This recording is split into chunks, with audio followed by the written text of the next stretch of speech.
años, creo, más o menos, haciendo estas jornadas de la Comisión de Riesgos. En particular, hoy vamos a tener con nosotros el honor de la clase del doctor Víctor Oscar García.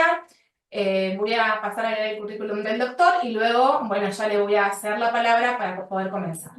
Bueno, el doctor es perito médico especialista en medicina legal, de oficio de la Suprema Corte de Justicia de la Provincia de Buenos Aires, por el Distrito de Morón.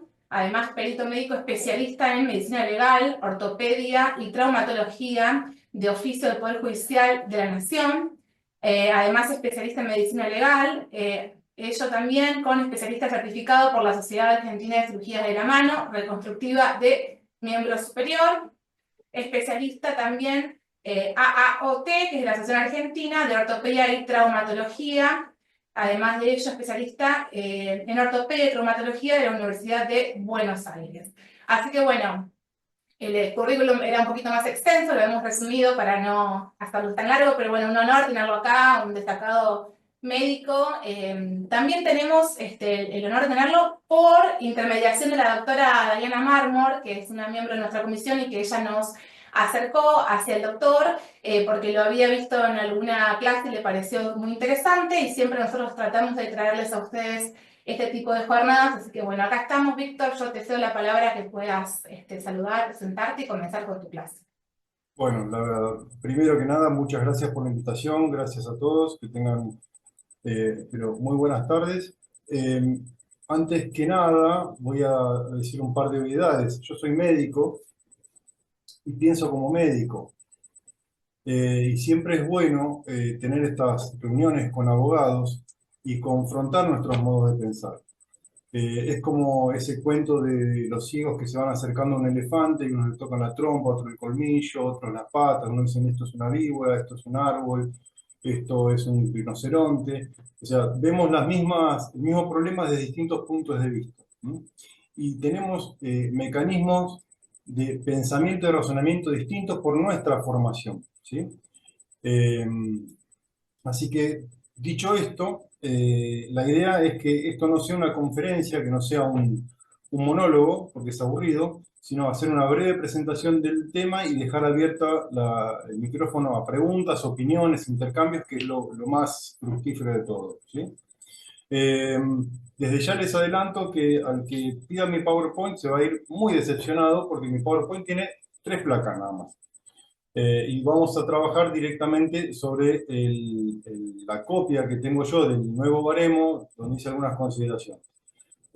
Doy por sentado que la mayoría está familiarizada con el baremo anterior, con la tabla de incapacidades de enfermedades profesionales y demás, pero por favor, ante la más mínima duda, la vuelcan en el chat o me preguntan y vamos a ir punto por punto, ¿sí? Voy a intentar primero compartir la pantalla para tener 2 o 3 consideraciones simples, a ver si puedo. Bueno, luego de la exposición del doctor, que va a llevar unos minutos, entonces ustedes pueden ir dejando las preguntas en el chat, que las vamos a trasladar una vez que él termine con esta primera exposición. Sí, Bueno, breve introducción. ahí va, ya lo vemos. Lo ven todos perfecto. Bueno, primero, ¿qué es un baremo? ¿Cuál es ¿qué es un baremo? Es una tabla, es una regla, es una forma de medir algo. Eh, Así que de por sí el baremo lo único que hace es darnos el parámetro de cómo tabular, de cómo medir algo, una cosa. Hay los baremos que nosotros estamos acostumbrados a utilizar, que son los que están listados acá en esta placa, o sea, la tabla de evaluación de incapacidades laborativas del 659-96, que es el que venimos utilizando hasta ahora, que es del año 96. O sea, ¿cuántos años tiene ya? Casi 30 años. 29 años. Después tenemos el decreto 658, que es el listado de las enfermedades profesionales. No es un baremo en sí mismo, pero es una lista de todas las enfermedades que se consideran como profesionales, enfermedades causadas por el trabajo. Y después tenemos modificaciones del decreto 49-2014, que modifica el estado profesional. Tenemos el baremo del decreto 478-98, que es el previsional, el de calificación y cuantificación del grado de invalidez de los trabajadores afiliados al sistema de jubilaciones y pensiones. Tenemos el código de tablas de incapacidades laborativas de Santiago Rubinstein, que ustedes seguramente lo habrán visto nombrar en muchos informes periciales, según el baremo de Rubinstein, ¿no? El Castex y Silva, el que se usa en psiquiatría. Tenemos el baremo de reconocimientos médicos de la provincia de Buenos Aires, que es una tabla que hizo un cuerpo médico para calificar o medir qué grado de incapacidad correspondía cuando los empleados de la provincia pedían días por licencia, por lo que sea, es un baremo práctico. Tenemos en el fuero civil, el más utilizado es el baremo general para el fuero civil de Altuve Rinaldi, que ya tiene 2 ediciones. Tenemos el baremo del ejército argentino, por ejemplo. Tenemos un montón de tablas que podemos utilizar. Pero en el fuero laboral, básicamente nos regimos con la tabla de incapacidad laborativa del 659-96 hasta el día de hoy. ¿Sí?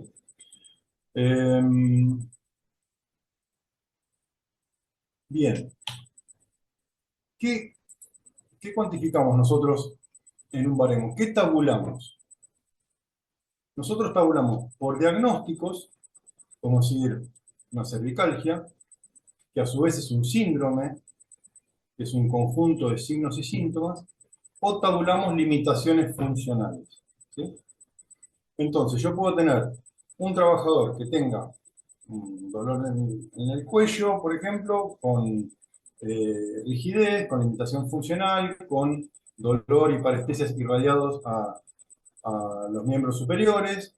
Entonces, puedo tabular por diagnóstico cervicalgia, por limitación funcional o por un síndrome, que es la cervicalgia, que es este, el- Hola, hola a todos, acá Nahuel Altieri. Bueno, nosotros somos una asociación de abogados que no tenemos ningún tipo de padrinazgo o madrinazgo político y se ve que a ciertas personas les molesta lo que hacemos de ayudar a los colegas. O sea, fíjense lo, lo basura humana que estamos haciendo algo para ayudar a la gente a llevarse el pan a la mesa y lo intentan sabotear. O sea, hay que ser muy basura para hacer eso en la vida.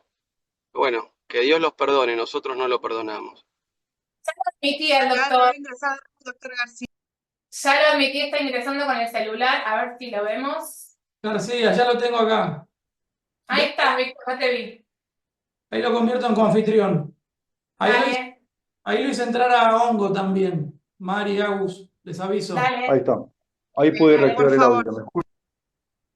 ¿Me escuchan bien? Sí, Sí, Víctor, gracias. Ah, buenísimo. Perdón, Ah, increíble. No, nos nunca me había excede. pasado. No, No. apareció un cartel, cosa que no hay que hacer apurado. Apareció un cartel de alguien que me permitió. Vos seguí con la charla así, estabas en qué es lo que tabulamos y había 3 ítems que vos habías puesto en tu Power, así que seguimos con eso. Buenísimo. Chicos, dos segundos, les habla Hongo, Tiempo. Rodrigo Olivera, ¿cómo les va? Ahí me comentó Facu, yo ahora me voy a retirar, pero cualquier cosa quedo a disposición. Cuenten Dale, conmigo para lo que haga falta. Quédense tranquilos, no dale, pasa nada, estas cosas pasan. Dale, gracias, Cualquier Hugo. cosa me escriben, Gracias. estamos para servirles. dale, gracias. A Ahora sí, ustedes. Bien, a ver si puedo. Sí, la idea es que nosotros lo que hacemos es tabular diagnósticos, síndromes o limitaciones funcionales, en base al baremo antiguo. Por ejemplo, el diagnóstico puede ser una enfermedad, brucelosis. Diagnosticamos brucelosis. Un síndrome es un conjunto de signos y síntomas. Los signos son las cosas que nosotros podemos objetivar, que son las palabras que les encantan a los abogados de las aseguradoras cuando nos impugnan. ¿Cómo objetiva usted tal y tal cosa? El signo es lo que nosotros podemos ver desde afuera. Por ejemplo, todo el mundo acá en la cámara puede ver que yo uso lentes, ¿sí? Es un signo. Pero nadie puede objetivar que a mí, qué sé yo, me pica la oreja izquierda o se me duerme la mano derecha, que siento hormigueos. Eso es un síntoma, o que me duele la cabeza. ¿Cómo objetivo los síntomas? Esos no son objetivables.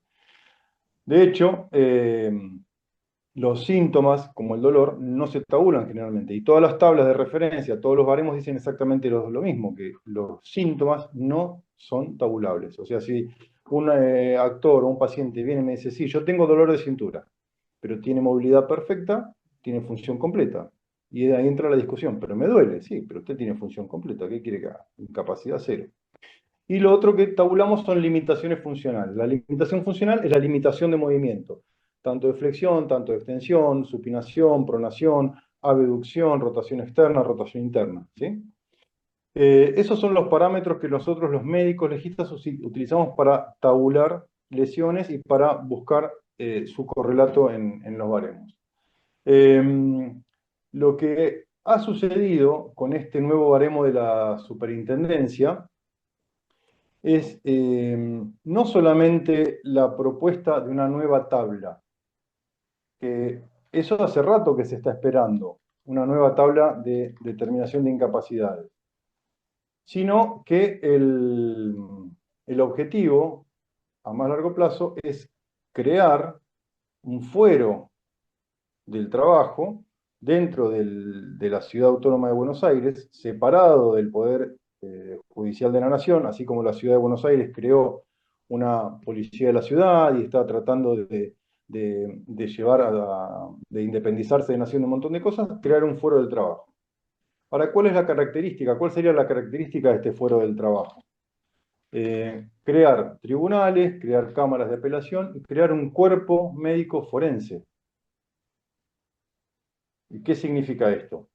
Que los médicos independientes ya no estarían trabajando como trabajo yo, sino que pertenecerían a un cuerpo del fuero directamente, como ya ha pasado en Mendoza, si no me equivoco.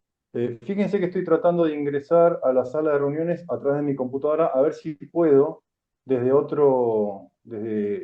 computadora, aunque no tenga audio, o sea, puedo seguir hablando acá en el teléfono y tratar de por lo menos compartirles el PowerPoint o ¿cómo se llama? El PDF con el nuevo con el nuevo baremo de la superintendencia. A ver cómo estoy acá. A ver si puedo cambiar el nombre. No sé con qué nombre está entrando, pero es una entrada sin audio, sin video. No tengo video en esta computadora. A ver si puedo compartir pantalla. Si no, bueno, voy a tratar de hacerlo desde el teléfono. Te pediría que no vuelvas a entrar a tu máquina por ahora. No, es otra, pero no tengo conexión de cámara ni demás. Tiene que haber una solicitud de ingreso por ahí. ¿Cómo se llama? No sé qué nombre tiene esta máquina. Sinceramente, te soy sincero, no tengo idea cómo está configurada. Igual no la vemos todavía. Bueno, no Tenemos importa. 2 en la sala de espera y no creo que sea ninguna de las 2 que tenemos. Está bien, listo. La cierro. A No, ver si si no, haz puedo una abrir. cosa, Marie, que te pase a vos el archivo y lo compartís vos. Ah, buenísimo. A ver si lo puedo Pásamelo compartir. Sí, por WhatsApp. Sí, igual le digo a todos que en el chat obviamente todos están viendo que hay algo porque estamos hackeados, o sea, pero no le demos importancia, digamos, no, La estoy sacando. Bien. no pasa nada, Bien. básicamente.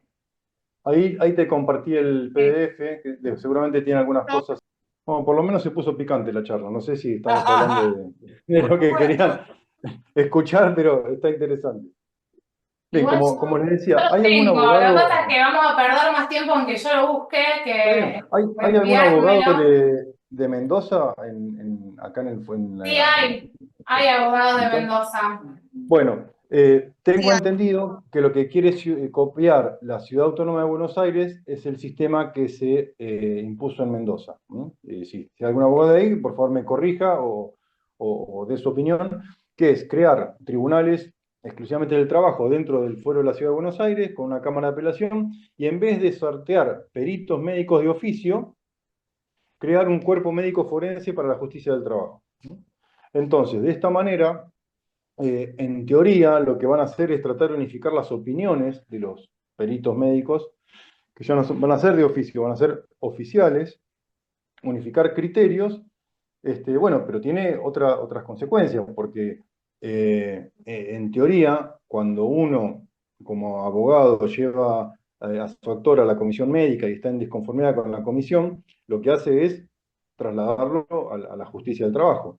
Ahora, si el médico que me va a revisar en la justicia del trabajo está en sintonía con el médico que me revisó en la comisión médica central o en la comisión médica jurisdiccional, ¿cuál es la instancia de apelación que tengo yo? ¿Contra qué contrasto la opinión que me dio la comisión médica? ¿Contra otra persona que está usando el mismo criterio, la misma regla, las Pero mismas eso está en la directivas? ley, claro, eso está en la ley. En realidad nunca se puso en práctica todavía, pero en la ley 2348, cuando se modifica la ley 24.557, se agrega esto. O sea, está en la ley, lo que pasa es que nunca se efectivizó. Por supuesto que ese sería el broche de oro de todas las modificaciones que han hecho con la ley 2348. Lo que pasa es que, bueno, obviamente para ponerlo en práctica y poder abastecer la cantidad de casos que hay, más que nada en la ciudad de Buenos Aires, bueno, también ahora en provincia con el tema de la competencia se han ido, bueno, también van a tener que dar respuesta a eso. Lógico que van a ir por eso, digamos, es la idea. Supongo que es lo que más quieren, incluso muchas noticias que tienen que ver con el mundo de seguro tienen que ver con eso y con la finalidad que es esa, ¿no? Que se active el cuerpo médico forense. Sí, el problema es que cuántos médicos van a tener, porque por ejemplo, nosotros en el partido de La Matanza, solamente yo estoy nombrado en Matanza y Morón. En el partido de La Matanza somos más o menos 15 peritos médicos de oficio. Y estamos manejando un volumen, para no mentirles, de Matanza solamente, el del trabajo es el que más se lleva. Y estaremos teniendo unas 15 a 20 nombramientos por semana. ¿Mm? Es una locura. Ahora, Por siendo eso el tema es la 20, cantidad. estamos medio saturados. ¿Cuántos habría que nombrar en la ciudad de Buenos Aires? O, ¿qué va a pasar si en la ciudad de Buenos Aires nombran un cuerpo médico forense con 15 médicos o 10 médicos? Y bueno, van a empezar a accionar en provincia a través del domicilio del trabajador, del domicilio del RT, de cualquier cosa. Van a saturar otro sistema. Va a ser un lío. Pero bueno, volviendo a hablar del baremo. Yo acá, lamentablemente, no les puedo compartir el PDF con... Estamos intentando, igual ahora vos, si querés continuar, con lo que voy a tratar de sigue, compartirles... Ah, acá lo tengo, a ver si sí. puedo compartir el documento. Perfecto. Acá sí los puedo compartir. Bien, bien. A ver si puedo compartirlo ahí. Bueno. ¿Les Yo llega lo comparto, si no, tranquilo, Víctor, yo te lo comparto.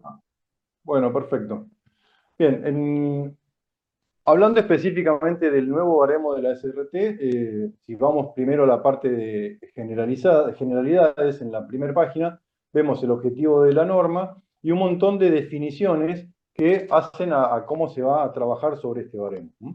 Lo primero que hace es definir secuela, eso está en la página 3, si querés irte a la página 3 directamente, donde dice generalidades. Bueno. Considera secuela a cualquier lesión o condición que persista una vez agotadas las instancias de tratamiento médico y cuya duración se estime como permanente. O sea, una secuela no es una lesión que está en evolución, no es una fractura que está consolidando o una lesión meniscal que habría que operar o una lumbalgia que está en pleno tratamiento kinesiológico, sino que la secuela es una lesión o condición que persista a pesar de todo el tratamiento que existe o que sea permanente, o que tenga la consolidación jurídica del daño. O sea, una secuela es también aquella que tiene el daño jurídicamente consolidado, ¿sí? Y otra particularidad de esta nueva tabla, de este nuevo baremo, es que va a tratar de evitar la utilización de intervalos. Por ejemplo, lo que yo me acuerdo de la memoria, una cervicobraquialgia con manifestaciones clínicas leves a moderadas daba una incapacidad de 5 a 25%, o sea, es un rango enorme de incapacidad en el que el perito podía jugar. Y era muy difícil a veces poner el límite entre lo que era leve, moderado o grave, porque la tabla, la verdad, no daba ningún parámetro para hacerlo. También hace énfasis acota bastante la forma en cómo calcular la capacidad restante de una lesión. Por ejemplo, si un trabajador ya tiene un dictamen jurídico con un 5% de incapacidad, tiene una capacidad restante del 95%. Lo que sí hace énfasis esta tabla, por ejemplo, es que en futuras lesiones o incapacidades se va a descontar de la capacidad restante de la lesión original sin tener en cuenta los factores de ponderación.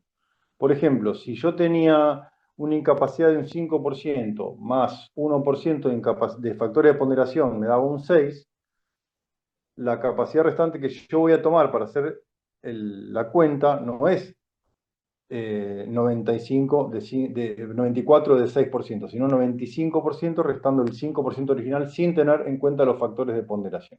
¿Tá? Y acá viene lo que hizo mucho ruido en la página 3, donde dice evaluación y exámenes, lo que les hizo mucho ruido a los peritos médicos, donde dice evaluaciones y exámenes. En situaciones donde el examen físico no sea necesario, y acá digo, ¿cómo el examen físico no es necesario? ¿Para qué estamos los médicos? Si lo único que hacemos los médicos es revisar a la gente. En situaciones donde el examen físico no sea necesario, la decisión de realizar dicho examen quedará a criterio del evaluador. Entonces, ¿qué significa? Que hay situaciones donde yo puedo emitir un dictamen sin siquiera ver al paciente, sin siquiera ver de qué se trata el asunto. Pues en estos casos, el examen físico no se considerará un requisito indispensable para la valoración del daño.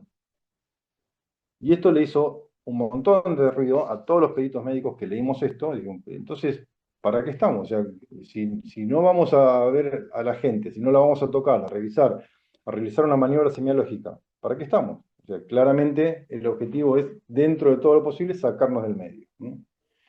En una charla que estuve con abogados la semana pasada, una de las cosas que yo les comenté es una estadística personal. Por ejemplo, en todas las demandas del fuero del trabajo que yo tengo, más de la mitad, casi un 60%, son accidentes in itinere, ¿no? Yendo o volviendo del trabajo. Y de esos accidentes in itinere, un montón son por asaltos y por robos, por ataques, golpes, puñaladas, cortes, martillazos, o que se escapó y se tropezó y se rompió los meniscos. Entonces, si yo quiero bajar el costo operativo de una aseguradora, ¿qué es más fácil? ¿Arreglar el transporte público en el conurbano? ¿Arreglar la inseguridad o modificar el baremo? Entonces, modificamos el baremo y nos sacamos a los peritos médicos de oficio del medio y tratamos de acotar todo. O sea, la cadena siempre se corta por el eslabón más débil, ¿no? Este nuevo baremo tiene algunas cosas buenas. Por ejemplo, en ese mismo párrafo más abajo, que si un estudio médico o si un estudio complementario resulta no confiable por parámetros de calidad insuficientes o lo que sea, se deberá repetir. Y en caso de que el estudio segundo también sea inconcluso debido a causas no atribuibles al evaluador, directamente esta situación deberá ser documentada en el informe o el dictamen y no se tomará en cuenta para la evaluación pericial. Esa es una de las cosas que están buenas, porque en muchos estudios, por ejemplo, la campimetría visual, que tiene unos parámetros de aceptación o no, los falsos positivos, falsos negativos. Entonces, si el estudio claramente no es confiable, no tiene los parámetros para que sea confiable, claramente el evaluador lo puede descartar. Pero bueno, ¿cómo va a determinar la incapacidad sin revisar al paciente? Esa es una cuestión que queda en el aire.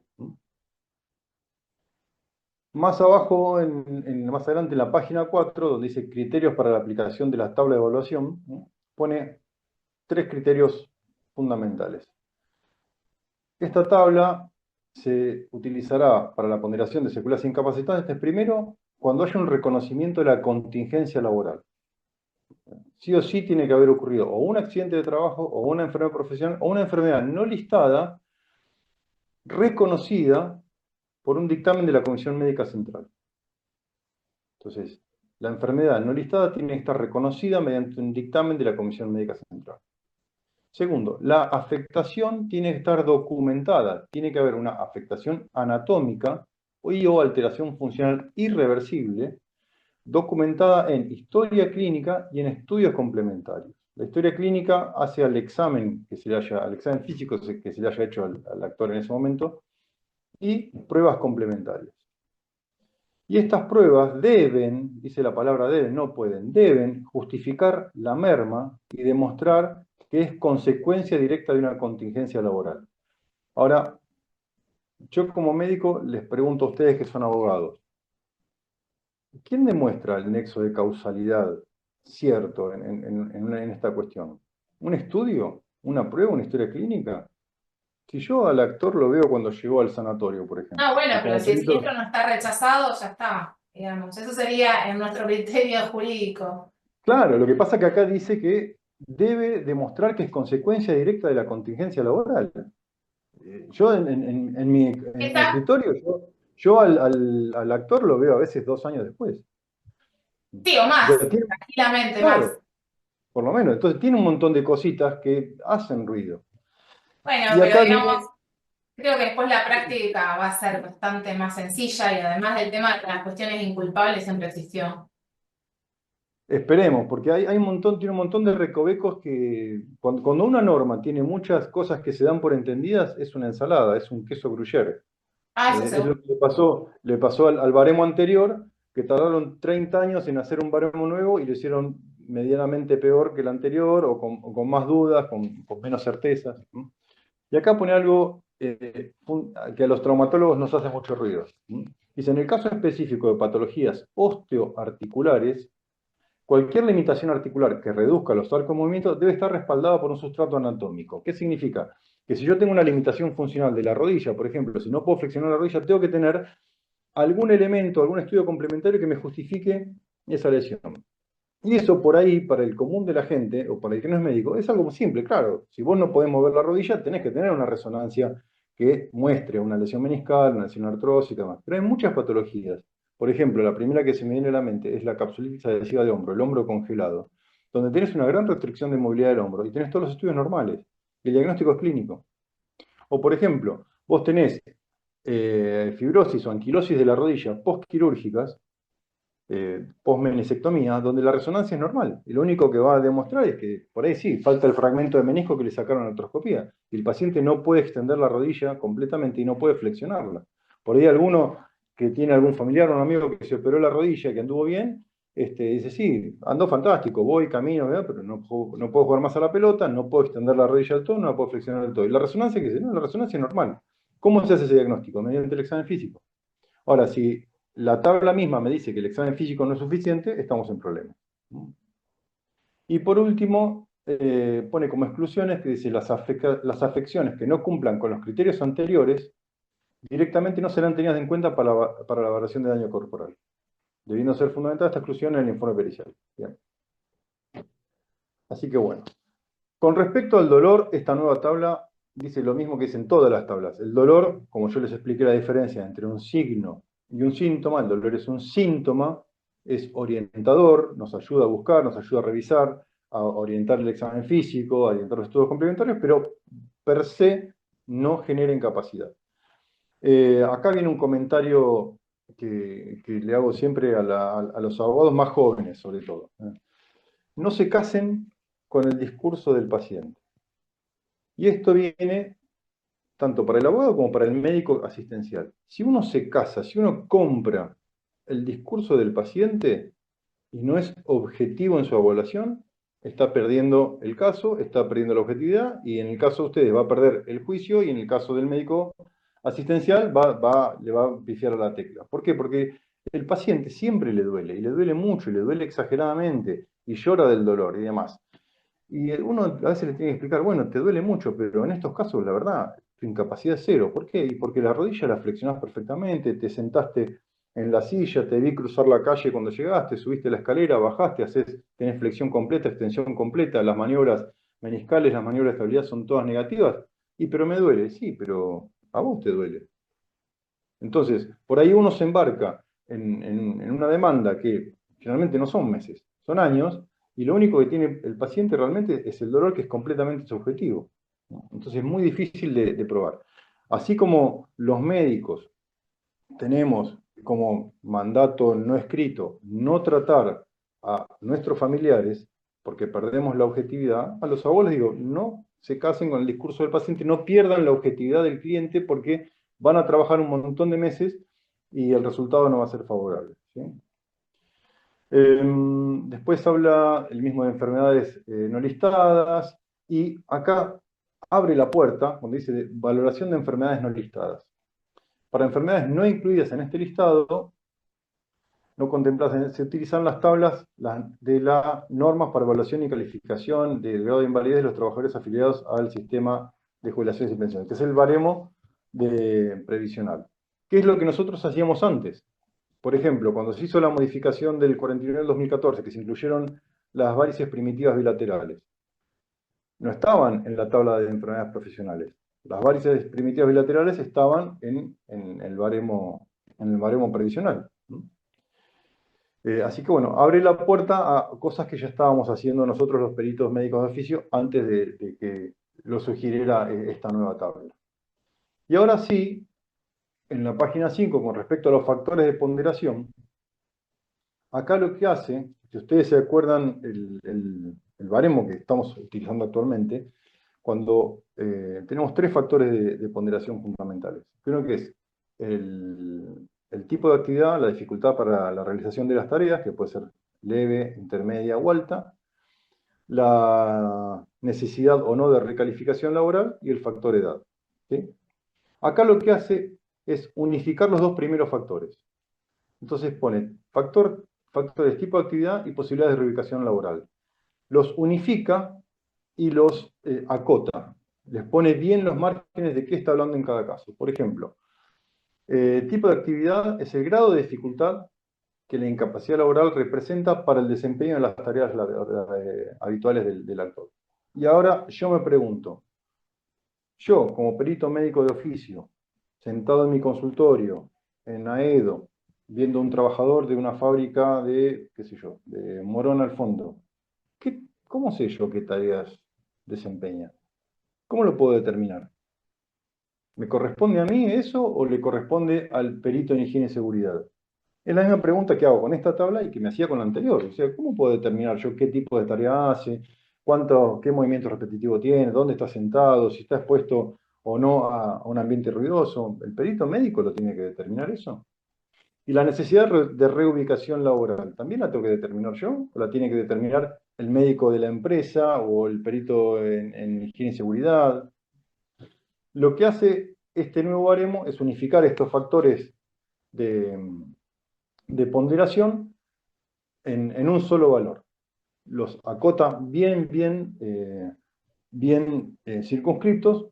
Dice que cuando el factor tipo de actividad es leve, habla de compromisos de lesiones de tipo estético que no ameritan la reubicación laboral. Cuando el factor tipo de actividad es de grado intermedio, dice que las lesiones parciales exceden el compromiso estético exclusivo, pero no ameritan la reubicación laboral. Y cuando el factor es alto, es cuando el trabajador ya fue reubicado, cuando tiene que ser reubicado, cuando presente una incapacidad total permanente, total y definitiva, o en el supuesto que el trabajador o la trabajadora hubiera desestimado iniciar o culminar el proceso de recalificación profesional. Y al factor edad, que antes en el baremo que usamos habitualmente tenemos rangos de ponderación o de porcentajes, directamente les da un porcentaje fijo. Por ejemplo, con respecto a la dificultad para realización de tareas habituales, el leve es un 5%, intermedia 10 y alta 20. Antes nosotros teníamos de 0 a 10, de 10 a 20 y 20 en adelante. Acá les da directamente un valor fijo. Con respecto al valor edad, tenemos menos de 21 años, directamente un 5%, 21 a 35, 4%, 36 a 45, un 3%, mayor o igual a 46, un 2%. Y lo que hace esta nueva tabla es explicar bien detalladamente cómo calcular o cómo tabular estos factores y cómo operan. Explica que una vez determinados los porcentajes de los factores de ponderación, estos se suman para obtener un valor único. Por ejemplo, si yo tengo una dificultad para las tareas habituales que es leve, que es un 5%, en un trabajador menor de 21 años que menor de 5%, eso es un 10%. Ese 10% no se suma aritméticamente, como se podía hacer, según como el criterio estaba abierto, aritméticamente al porcentaje de incapacidad determinado, sino que ese 10%, que es 5 por dificultad leve y 5 por edad, ese 10% se toma del porcentaje que yo le haya dado de incapacidad. Por ejemplo, si yo tenía un trabajador con un 6% de incapacidad y la suma de los factores de ponderación me dan 10, ese sería el 10% de 6, es 0,6, se suma a 6. La incapacidad total es 6,6 directamente. Esto está Claro, bien que antes endemostrado en teníamos la esa nueva tabla. discusión de que los dos, tenemos todavía eso que el factor edad se suma directo. Claro, Entonces, bueno, ningún perito, yo les anticipo, ningún perito se pone de acuerdo en eso. Porque claro, en otras charlas que hemos tenido con médicos, nadie se pone de acuerdo. Yo, claro. Víctor García, lo que hago es, el factor edad, como me da un rango, lo uso para redondear. Por ejemplo, si la suma me da 17,23, con la edad redondeo a 17,5, supongamos. Otros no, otros lo calculan y lo suman directamente lo toman como porcentaje de la incapacidad determinada.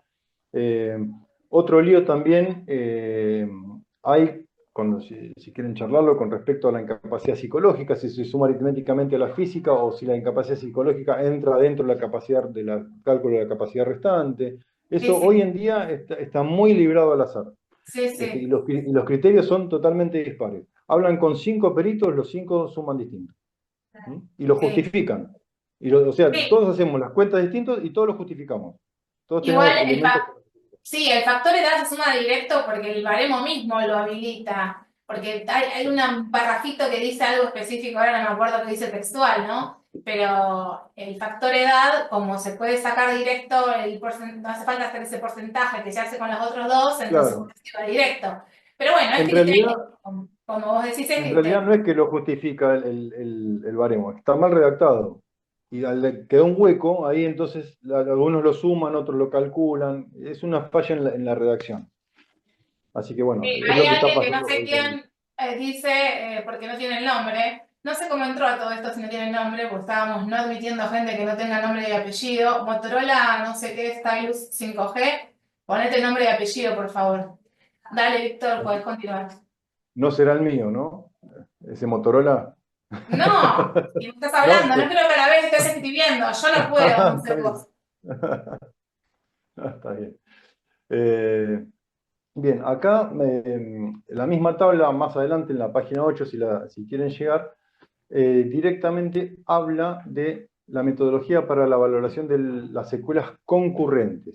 Y esto es algo que venía sucediendo, me venía sucediendo en muchas impugnaciones. Por ejemplo, yo tenía un trabajador que había tenido el mismo accidente, los más frecuentes son los accidentes de moto, se rompió la rodilla y se rompió el tobillo.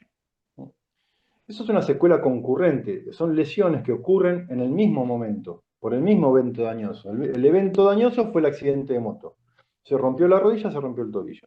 Entonces, algunos peritos o la tabla habría la posibilidad de decir, bueno, hay que hacer el cálculo de la capacidad restante. Si tengo 10% de incapacidad de rodilla y 5% de incapacidad del tobillo, es 10% más el 5% de la capacidad restante, de 90. Y hago la cuenta. Y otros peritos como yo decíamos, no, si son secuelas que ocurren en el mismo momento, no hay forma de hacer un cálculo de capacidad restante. No es que primero se rompió la rodilla en el aire, después se rompió el tobillo, no. Son secuelas del mismo evento traumático. Entonces, se hacía la suma aritmética de las lesiones concurrentes.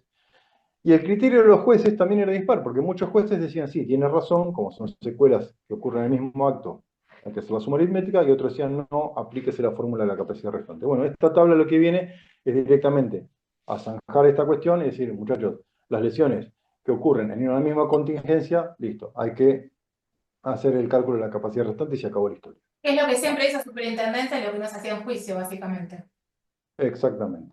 Pero bueno, también en También en a esta poner en cuestión, la ley, a poner en el baremo, digamos, algo que no estaba, porque esto no estaba y no, para mí no había lugar a dudas de que esto no estaba. no estaba, esto no existía. porque no hablaba solamente de la capacidad restante. Y Perdón, hablando, sigue sin estar y la superintendencia lo sigue aplicando. Ujú. Es así, es así. Bueno, pero por eso se dirime después en una pericia de oficio. O sea, Sí, los casos si que todo llegan a fuera, juicio. si la superintendencia fuera tan clara y la comisión fuera un poco más clara y demás, o sea, nos morimos todos de hambre, porque termina ahí la cuestión. No, pero ¿sabes qué Por pasa? fuera, Muchos casos terminan ahí. Ese es el problema. Entonces nosotros que hacemos esto, vos quizás lo ves cuando ya lo recibís en un juicio, pero claro, nosotros que yo lo veo, vemos claro, yo lo todo, veo avanzado. claro, te digo, muchos casos, porque la gente no tiene muchas veces posibilidades de esperar 5, 6, 7 años en un juicio. Muchos casos de accidentes, no tanto de enfermedades, lógicamente, pero de accidentes con incapacidad determinada, la verdad es que terminan ahí. Y como verás, terminan ahí utilizando capacidad restante, que sinceramente es algo de facto, nunca estuvo en el baremo. Claro, claro, es así. Así que bueno, y más adelante esta misma tabla habla de la incapacidad laboral permanente preexistente, bueno, que es el cálculo de la capacidad restante que se hacía antes. Con la salvedad de que explica claramente que el porcentaje de incapacidad laboral permanente preexistente que se debe considerar es el porcentaje puro de la secuela, sin incluir los factores de ponderación. A ver, ejemplo. Yo tengo una incapacidad, supongamos, del 6% previa de rodilla, donde corresponde un 5% a una lesión de rodilla más 1% de factores de ponderación, ¿sí?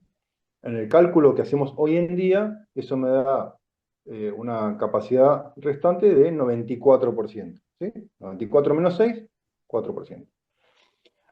Ahora, esta tabla dice que para calcular la capacidad restante yo tengo que tomar la lesión original, la incapacidad original, sin los factores de ponderación, o sea, el 5%.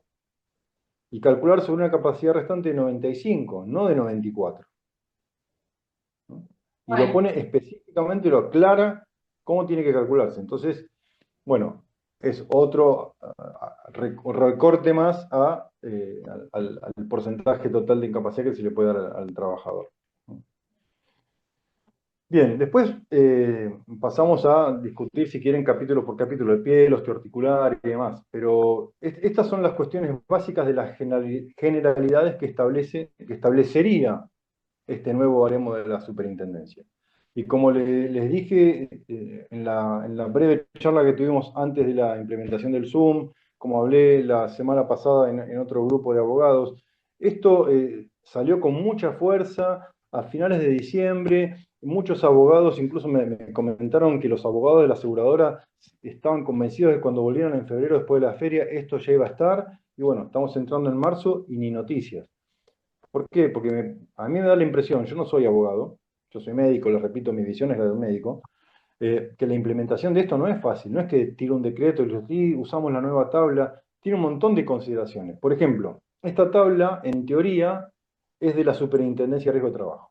Entonces, si supongamos el tribunal el 4 de Morón, ¿es vinculante para este juez esta tabla? ¿Tiene que usar esta tabla? Si no es una ley. Si es de la superintendencia, no está aprobada por el Congreso. O sea, y yo como perito médico de oficio, ¿estoy obligado a usar esta tabla? ¿Por qué? ¿Quién me lo dice? Si yo no respondo a la superintendencia, yo precisamente estoy nombrado por el juez. No soy un médico de comisión médica ni de la superintendencia. Yo y soy lo un que pasa es perito que médico, la ley de riesgo de trabajo te deriva al baremo, ese es el problema. deriva al anterior, pero no a este. Y para modificar una ley de este tipo, ¿se puede modificar por decreto así de la noche a la mañana? Y Es que el después anterior las también fue por otras... decreto. Y los otros distritos, por ejemplo, esto sería en teoría en Ciudad de Buenos Aires, Ciudad Autónoma. ¿Los otros distritos no tienen que adherir? O sea, ¿cómo funciona esto? ¿No se tiene que El juntar la baremo que tenemos, legislatura? claro, el baremo que tenemos hoy tampoco fue por ley, es un decreto. Los dos baremos son decretos. Sí, pero son de índole nacional, después todos adhirieron. Fantástico. ¿Y Se cómo adhiere, funciona? se adhiere, ¿Cómo pero no se se...? adhiere el baremo igual. De todos modos, es una discusión muy buena para dar. A mí me parece fantástico que vos como perito quieras dar esa discusión, imagínate. Nos parece fantástico a los abogados que esto lo discutamos. Lógicamente estamos diciendo que un baremo que va a regular en todo el país que va a decidir nada más y nada menos que las incapacidades laborales, se establece por decreto. Lógicamente, lo que vos estás diciendo tiene un sentido de ser, lamentablemente hasta ahora siempre fue por decreto y por eso estimamos que el que venga, que es este, que va a venir en algún momento, también será por decreto. Pero bueno, será una discusión que podremos dar también. Bien, ahora que nos asustamos todos con la nueva tabla, pues estamos todos con los pelos de punta y demás, yo quiero volver al inicio de la charla, o a los que les digo siempre a cualquier abogado. Primero, yo como médico, si tengo que mandar una carta de documento, consulto con un abogado. Ustedes como abogados, si tienen que meterse en una demanda por cuestiones médicas, consulten con un médico de confianza, con un médico legista, no con un médico traumatólogo, con un médico clínico.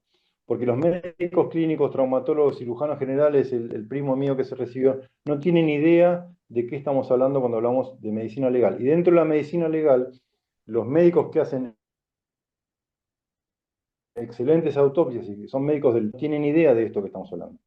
Entonces, ojo cuando empiecen una causa por cuestiones médicas. Y segundo, que parece una obviedad y parece una tontería, si la lesión está, la vamos a encontrar y la vamos a tabular, por más que vos me traigas el baremo o la tabla que sea. Y de última, en última instancia, como pasa hoy en día, yo como perito médico no puedo negar la realidad. Un ejemplo práctico del baremo que estamos usando hoy en día. Si yo tengo un corte transversal en la nariz, porque el trabajador se cortó con una chapa justo cuando salía del vestuario, esa cicatriz en la nariz no está tabulada en el baremo que estamos utilizando actualmente. Porque especifica cicatrices en el rostro y las cicatrices en el dorso de nariz no existen. Entonces, ¿qué hago? ¿Qué le pongo? ¿Un 0? La comisión médica, ¿qué hace? Le pone 0. Le pone sin incapacidad porque esa no está tabulada. Pero yo como perito médico de oficio digo, muchachos, yo no puedo negar la realidad. Digo, le digo al juez, porque mi función es, ¿para qué me nombra el juez? Para que yo darle letra, para que el juez pueda decidir. Entonces, no le puedo decir, sí, no, no existe, tiene un 0 de incapacidad. Pero ¿tiene o no tiene la cicatriz? Sí la tiene. ¿Y cómo la tabulo? Bueno, tengo otras tablas. Puedo usar el baremo del tubo Rinaldi, la tabulo por ahí, o la puedo homologar, que es más fácil, a una cicatriz en el pómulo, que está bien tabulada. Digo, claro, la cicatriz en pómulo de 2 centímetros da, qué sé yo, un 1%, bueno, la homologo, el pómulo del dorso de nariz, y se homologa por, qué sé yo.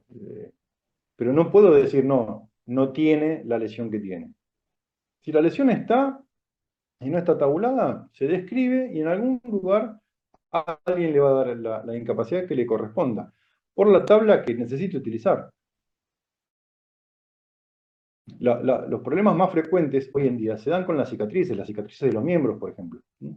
Ustedes saben que en la tabla de incapacidades laborales, las cicatrices de los miembros, a menos que produzcan una retracción con limitación funcional, no son pasibles de tabularse.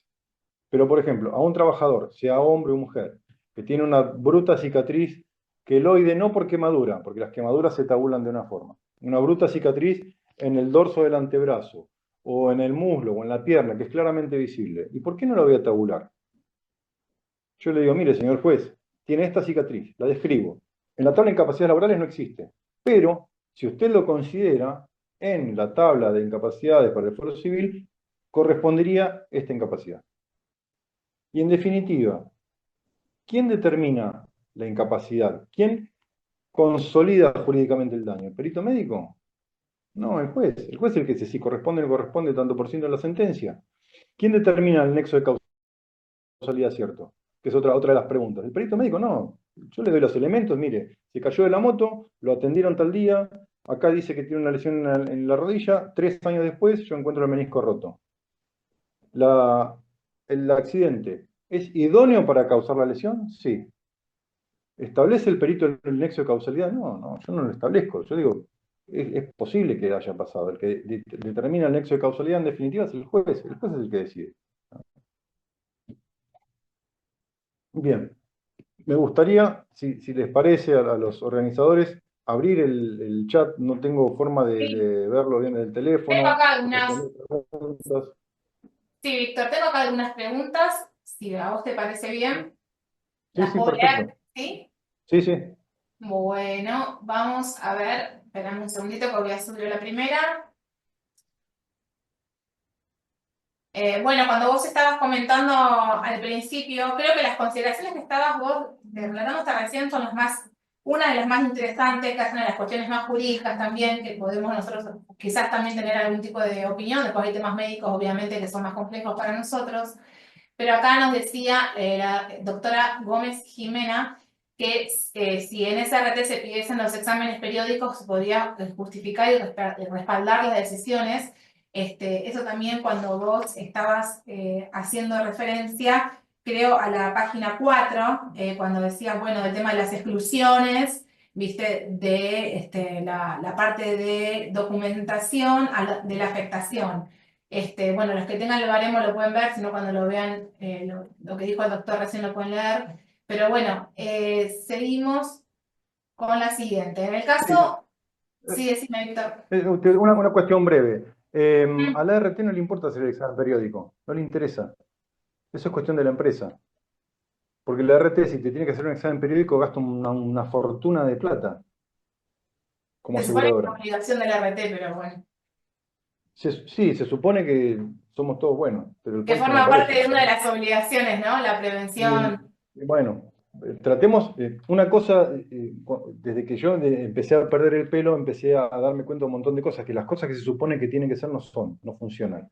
O sea, Exacto, es chocar la idea con la realidad. La realidad es exacto. que si yo soy García ART, digo, a ver, ¿cuánto me salen los exámenes?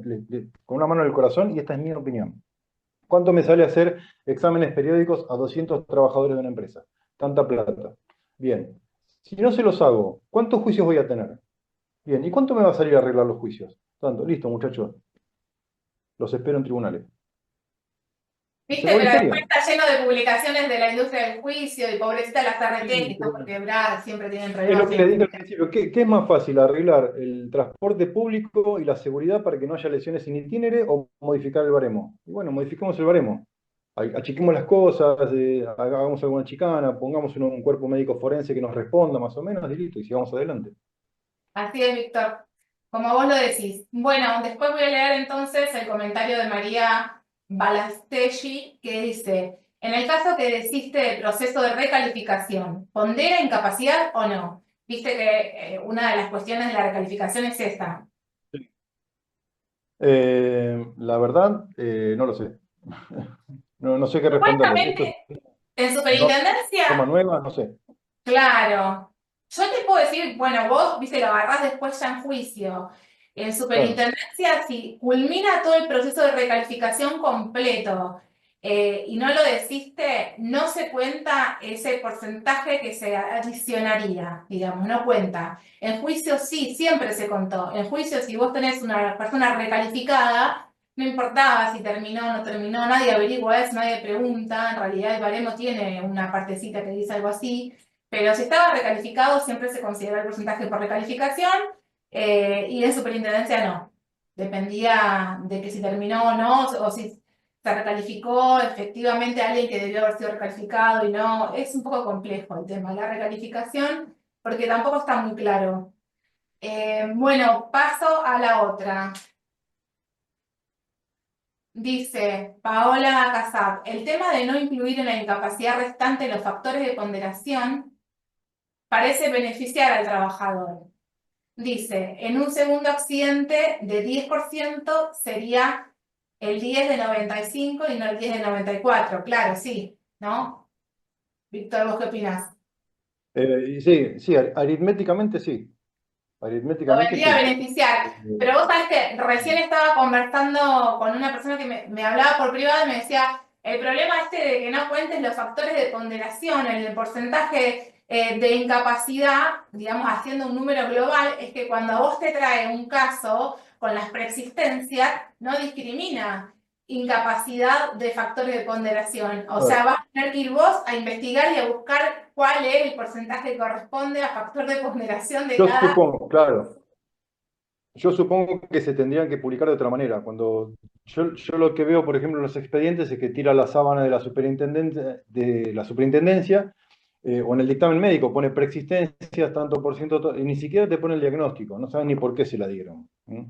Que esa es otra cosa que en esta tabla nueva dice, que si hay una preexistencia, por ejemplo, en el mismo miembro, por una lesión en el codo y se lastimó la muñeca, hay que hacerle el cálculo de la resta en ese mismo miembro. Entonces, implicaría que a futuro no solamente haya que publicar el porcentaje de incapacidad total, sino discriminarlo en factores de ponderación y poner el diagnóstico. ¿Por qué se le dio esa incapacidad?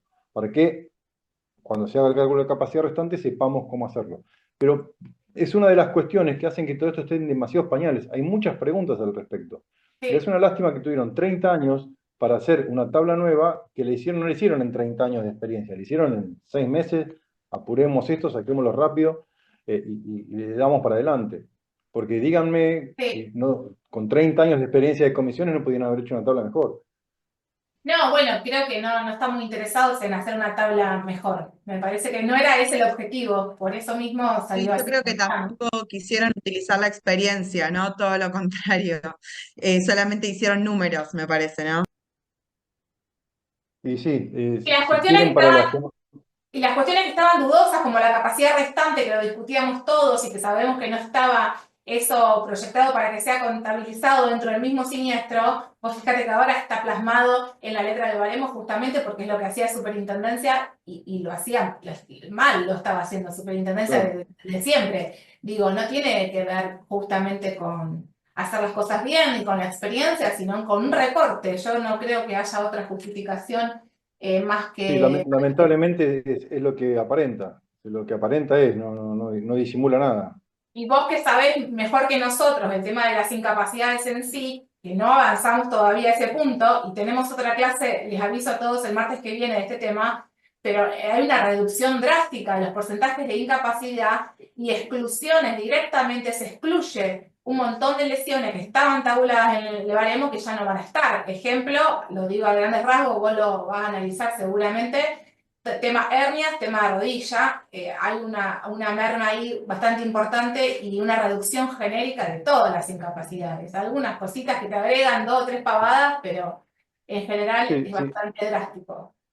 Lamentablemente fue pendular, o sea, estaba mal de entrada y ahora está mal hacia el otro lado. Un ejemplo claro es el que pongo siempre, la cervicobraquialgia. De entrada, una cervicobraquialgia no te puede dar un rango de 5 a 25%. Es una locura. Bueno, ahora no existen más. La cervicobraquialgia como síndrome no existe más, no está La más. sacamos, No está más, la sacamos. Se nos puede ahorramos tabular, un ítem. hay que buscarla, hay que trabajar, hay que ir por el lado de las lesiones de los nervios periféricos, pero bueno, hay que justificarla. Pero ya que Claro, estamos, sacamos todo, la sacamos encima. claro, Listo. claro, exacto. Bueno, voy a leer entonces ahora el comentario de Edgar Kerber, dice, excluir los factores de ponderación en el cálculo de la preexistencia, que lo que dijo, es un beneficio aritmético a la hora de milituar la nueva incapacidad.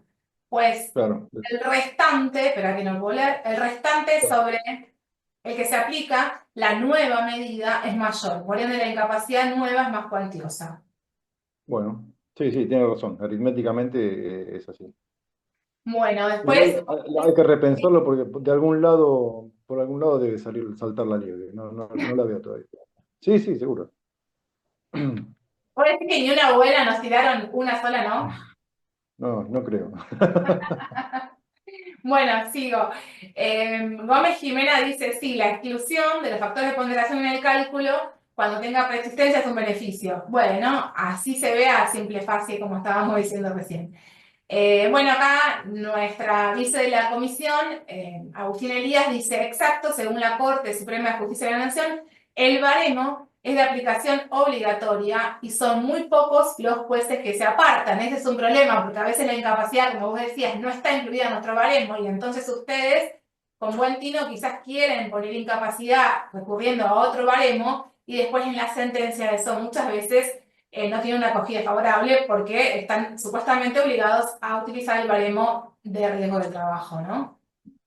No sé si vos esto lo seguís, pero bueno, vos obviamente tu pericia quizás la haces con algún otro baremo que veas que puede obviamente incluir la lesión, pero bueno, muchas veces Bueno, lo que lamentablemente... sucede, por Claro, ejemplo, comentario Marie, iba a lo que decía el doctor García respecto al tema de la lesión de la cicatriz en los miembros inferiores o en los miembros superiores, ¿sí? En las extremidades, bueno, no sé, o el de la nariz que dijo, y que yo comparto con el doctor el criterio respecto a que obviamente debería tabularse una incapacidad, porque esto sin duda va a generar un daño en la persona que sufrió el accidente, pero en baremo no está, y ponerlo por Altuve Rinaldi u otro baremo, en la mayoría de los juzgados son muy restrictivos al respecto. Yo les puedo dar mi opinión de las Sí, sentencias que sigo, porque a veces no sigo todas las sentencias. sí, Cuando sucede algo por el estilo, por ejemplo, una cicatriz que yo tabulo en un miembro, la tabulo por Altuve Rinaldi, el juez se agarra de la psicológica, que siempre algo le va a dar, y termina dando sentencia por ese lado. Esa es una posibilidad. La otra es que terminen homologando un acuerdo y se acabó la historia. Entonces no hay sentencia. Homologan un acuerdo sí, pero un entre las acuerdo va a partes ser, y se acabó la lamentablemente, historia. para Lo que nosotros, pasa que, el acuerdo es simbólico, o sea, ninguna RT va a pagar un peso de una incapacidad que no vaya por baremo de riesgos. Te digo porque sí, no hay pero chance de que eso pase. se agarran a veces de la psicológica o saben que arreglan por algo menos. Es lo que yo veo Claro, desde mi lado, como alguna perito médico, yo cosita, veo cómo termina el asunto, nada más. claro, Hacen un arreglo, homologan un acuerdo, listo y se acabó. claro. Y no queda plasmado en ninguna sentencia que el juez se tuvo que apartar. No sé cómo funciona. Yo les digo a todos los abogados, yo de la pantalla para adentro no sé cómo funciona el sistema. No sé qué No, en piensan los general jueces. no, claro. Agustina, vos tenías conocimiento de estos temas también, por cuestiones, creo que tuviste un caso de estos, pero en general lo que sucede es que no se apartan cuando el perito dice que tiene tal incapacidad por Altuve Rinaldi directamente. La verdad es que la gran mayoría no se hace eco de esto. Sí hay casos donde se declaró la emocionalidad del baremo y hay antecedentes de Capital, también antecedentes de Provincia de Buenos Aires, de la emocionalidad de baremo, y casos que sí, obviamente hay que contemplar algunas cuestiones cuando además tienen una entidad suficiente para hacerlo. Agus, ¿estás ahí? Sí, sí, yo tengo fallos al respecto, pero la realidad es que, como dije antes, son 2 o 3 en un montón de expedientes en donde me declararon la inconstitucionalidad del baremo y se apartaron del fallo de la Corte Suprema de Justicia, el fallo Ledesma y el otro que no me lo acuerdo ahora cómo se llama. Pero, a ver, yo siempre lo que recomiendo a los colegas es que obviamente frente a lesiones que no están en baremo, justamente planteen la inconstitucionalidad, porque por supuesto que la idea es siempre que un trabajador sufre un accidente, por más que no esté, intentar obviamente que pueda ser indemnizado, ¿no? Claro, yo nunca me voy a olvidar de un caso que tenía de una persona que tuvo un accidente en la moto, se golpeó la cabeza contra el asfalto y tenía una placa de titanio que le cubre, obviamente, si no hay desorden mental orgánico o afectación a las funciones cerebrales, por más que vos tengas una placa de titanio o el cráneo hundido, no arroja incapacidad según el baremo, lo cual luce a prima facie una locura. Así como puede ser que esta persona que tiene una parte de su cráneo de titanio o el cráneo hundido por el accidente puede no tener incapacidad. Entonces, bueno, ahí está lo que estamos hablando, ¿no?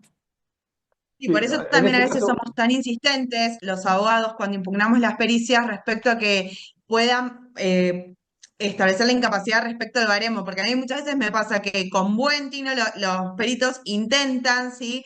A ver, dar mayor incapacidad por otros baremos y por ahí a veces terminan perjudicando al trabajador, a la trabajadora accidentada. Por eso a veces es tan importante el tema de observar en la pericia que efectivamente esté hecho por baremo, ¿no?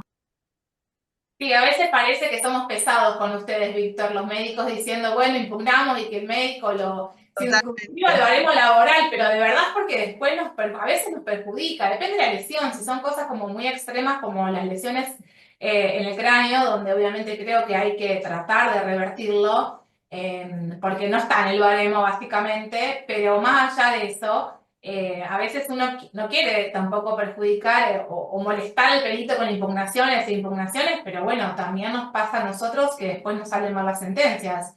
Acá, Verónica Bernoco, que también está en la comisión nuestra de riesgo del trabajo, dice, claro, que la mayoría de los juzgados directamente al designar al perito, lo hacen comprometerse a sujetarse al baremo de la ley de riesgo de trabajo. Entonces, ese es, bueno, estamos más o menos coincidentes en que a veces estaría bueno que podamos tener otra visión, ¿no? Un poco más amplia de lo que son lesiones a los trabajadores, pero lamentablemente muchas veces nos vemos obligados a circunscribirnos a un baremo, porque bueno, es lo que tenemos, es lo que hay, es lo que está sucediendo hoy en la mayoría Sí, de las... eso lo ponen en muchos juzgados en el escrito de designación, ponen eso, que se debe ajustar al baremo, Pero bueno, yo también en el informe pericial me puedo expresar como quiera. El juez de mi informe va a tomar lo que considere pertinente. O sea, Sí, eso lógicamente, no hay una lógicamente, ¿no? obediencia debida. O sea, nosotros los peritos de oficio, como somos externos, Sí, sí. no tenemos una obediencia debida con el juez. Tampoco podemos hacer cualquier cosa, pero sí podemos expresarnos libremente y decir, bueno, mire, sí, tiene razón, la lesión de cuero cabelludo. O acá dice el hundimiento de calota operada, que es el hundimiento con la placa de titanio, dice según secuela. Sí, acá dice según secuela, no tiene secuela neurológica, pero señor juez, tiene una placa de titanio de 5x8 y tiene que usar casco toda la vida porque hasta para ir a bailar. En el baremo de Rinaldi se considera de esta forma. Y donde todas estas cosas terminaban es una bolsa de gatos, que es la incapacidad psicológica. Sí. Entonces, por ahí, si uno tenía la posibilidad de decirle, bueno, mira, che, el psicólogo, dale una mano, fíjate, no le pongas un RBAN 5, fíjate que este pibe tiene la cabeza rota.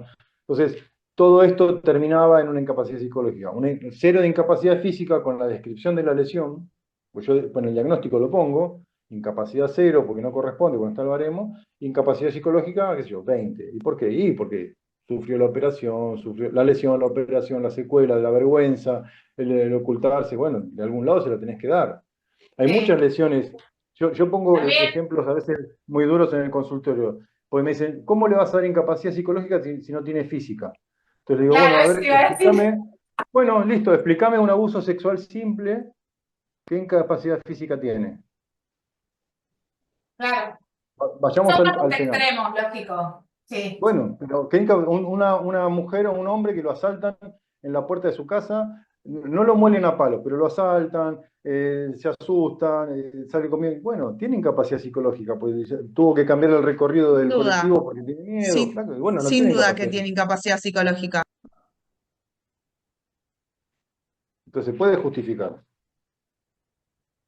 Sí, lógico. Vos sabés que nosotros tenemos todo ese tema, todos estos temas siempre hay algún inconveniente, porque es la típica que vos decís, bueno, me das incapacidad psicológica, pero sin física no se puede sostener, y hay jueces que establecen de que si no tenés incapacidad física, entonces no podés nunca tener una psicológica. Claro, obviamente, un caso de un abuso es un caso extremo donde, por supuesto, no entraría en este ejemplo, ¿no? Pero bueno, Vamos a también un es otro ejemplo de que se todos los días. apoya.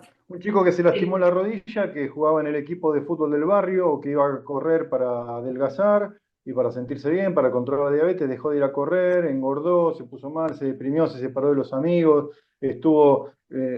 para hacerla, ustedes saben cómo funciona la kinesiología de ART, que te manda el remis, que no te lo mando, que te voy fuera de hora, que me equivoqué de día, que voy turno, que llego al kinesiólogo y el kinesiólogo se fue, que no estaba, en vez de hacer una rehabilitación de 20 días, hizo 40 días de 50 de rehabilitación, llegó al trabajo, ya los compañeros lo miraban mal porque les demoró el laburo a todos, perdió el presentismo, pero todo, bueno, eso quedó bien de la rodilla, quedó bárbaro, pero del mate quedó mal, quedó con una incapacidad psicológica y bueno, se justifica.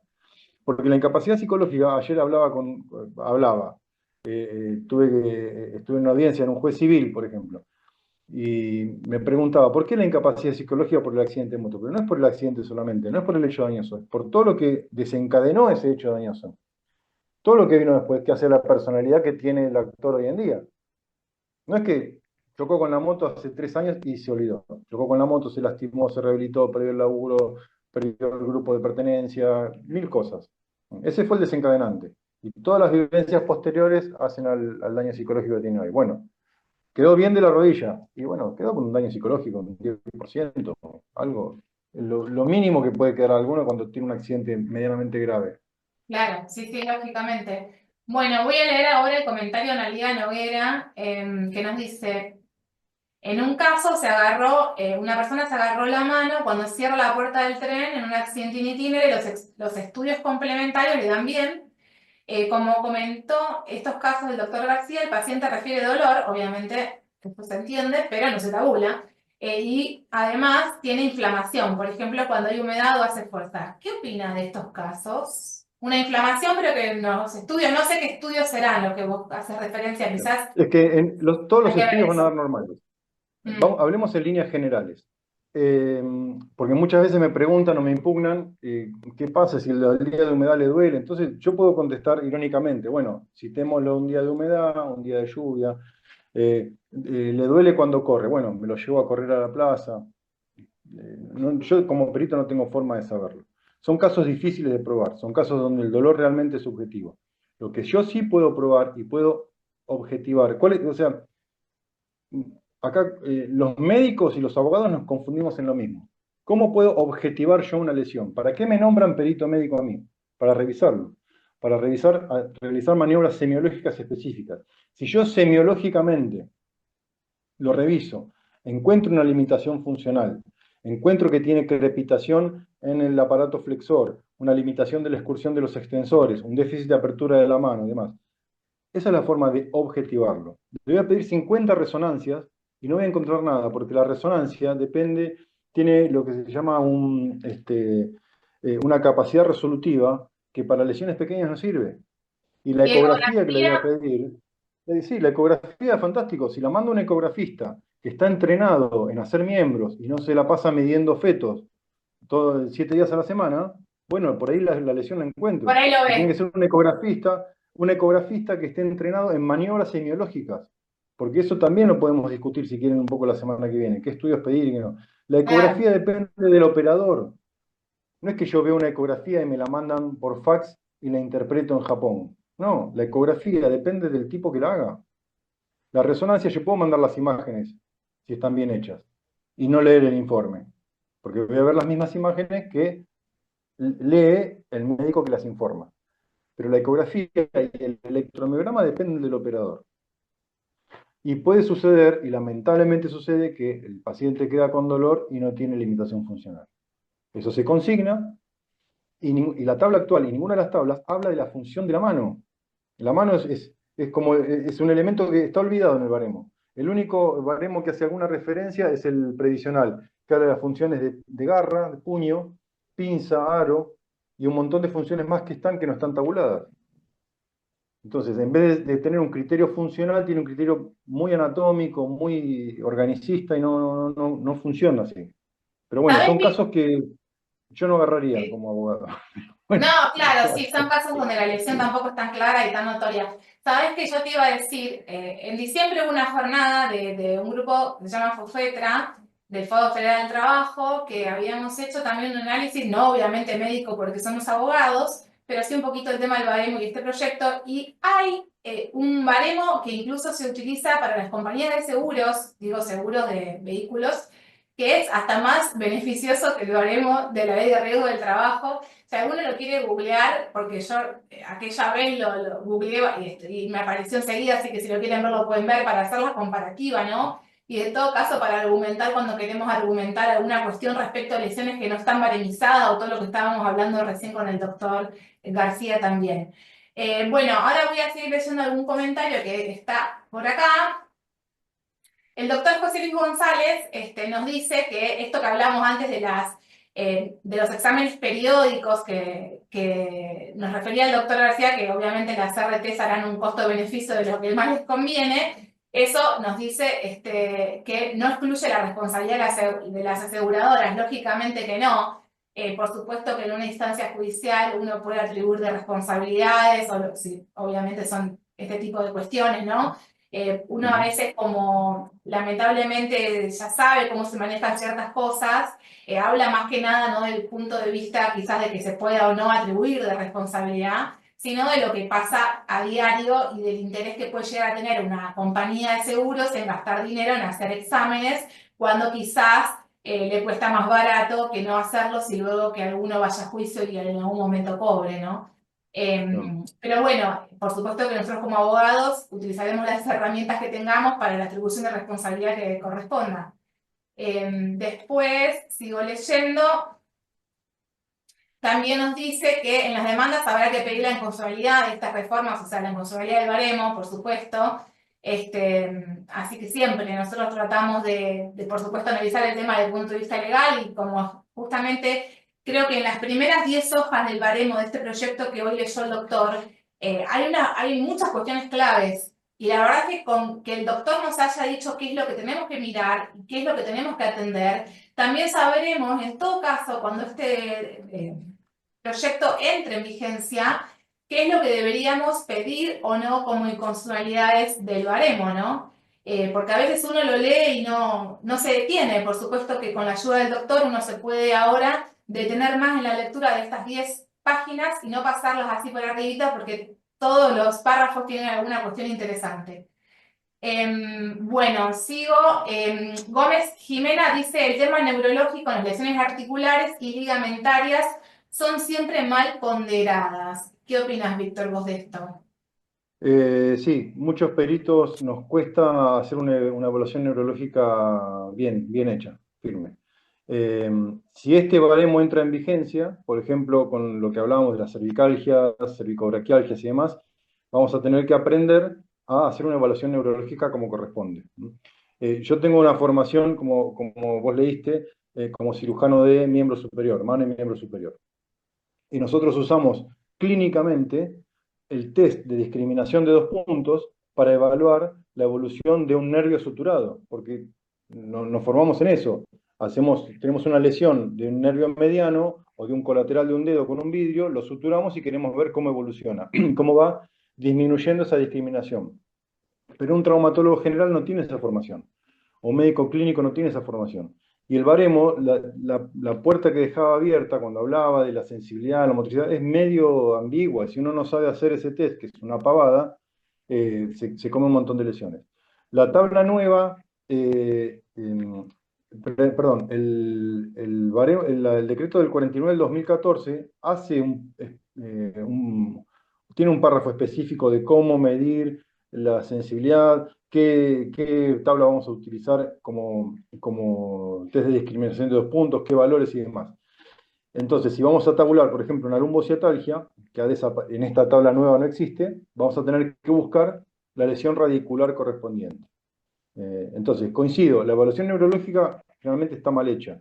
Mal hecha por una cuestión de conocimiento, por falta de entrenamiento, pero vamos a tener que entrenarnos en eso.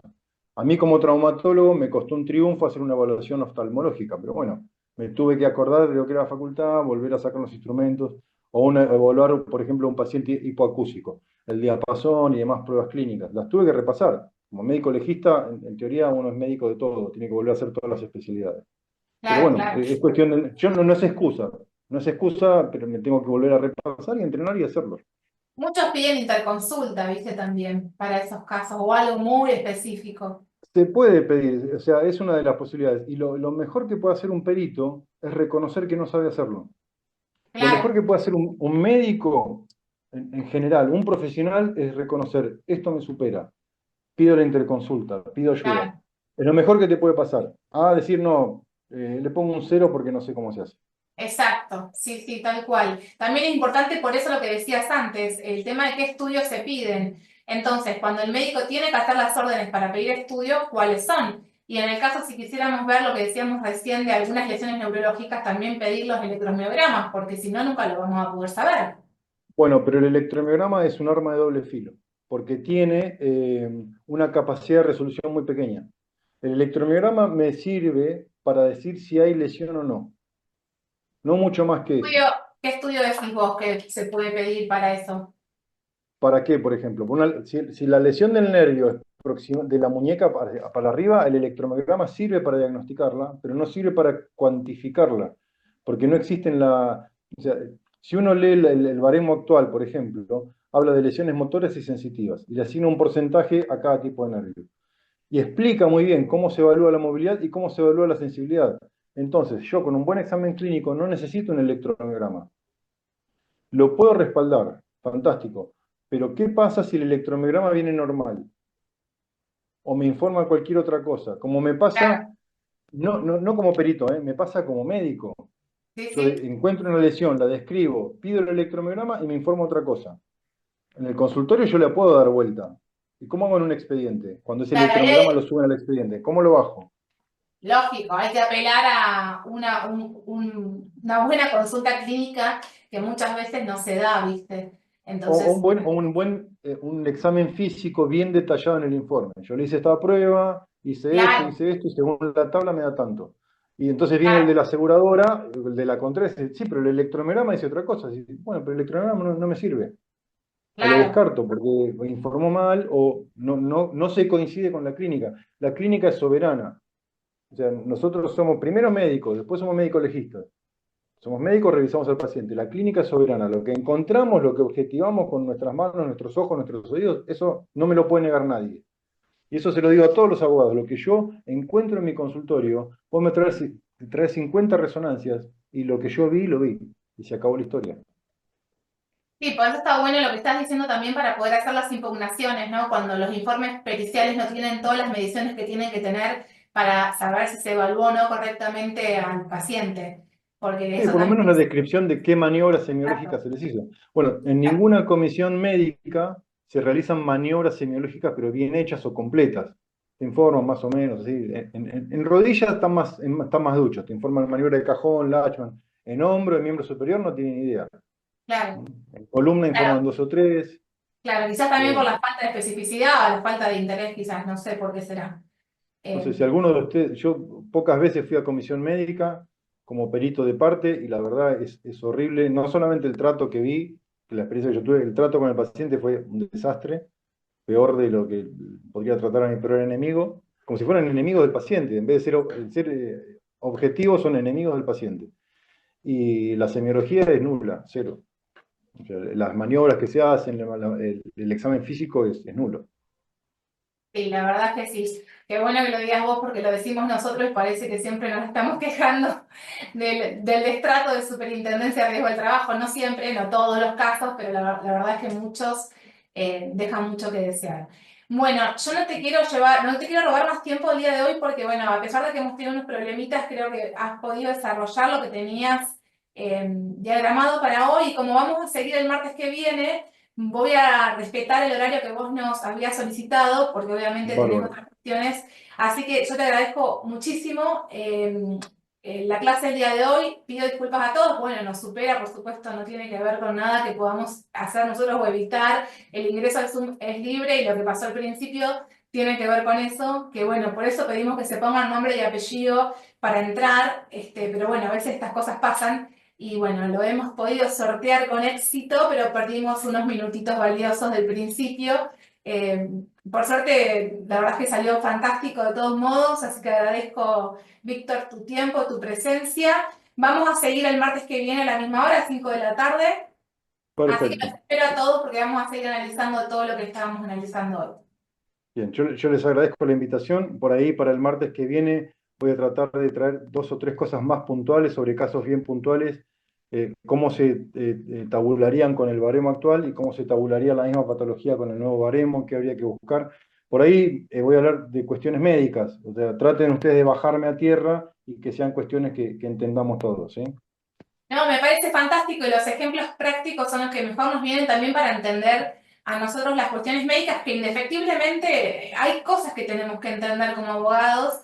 De esto no se nos puede escapar la existencia, digamos, de un baremo y que hay cuestiones y términos médicos que tenemos que poder aprender, ya sea para revisar si tomamos un caso o no, como decíamos antes con la colega que consultaba, o si hay que impugnar una pericia, obviamente siempre recurriendo también a la ayuda de algún médico que nos asesore. Pero bueno, gracias, muchas gracias a todos. Nos vemos, gracias Facu Castro, que haríamos sin vos del otro lado. Gracias Agustina también por estar, gracias a todos y el martes que viene otra vez nos vamos a ver. Gracias Víctor, muy amable. Gracias a todos.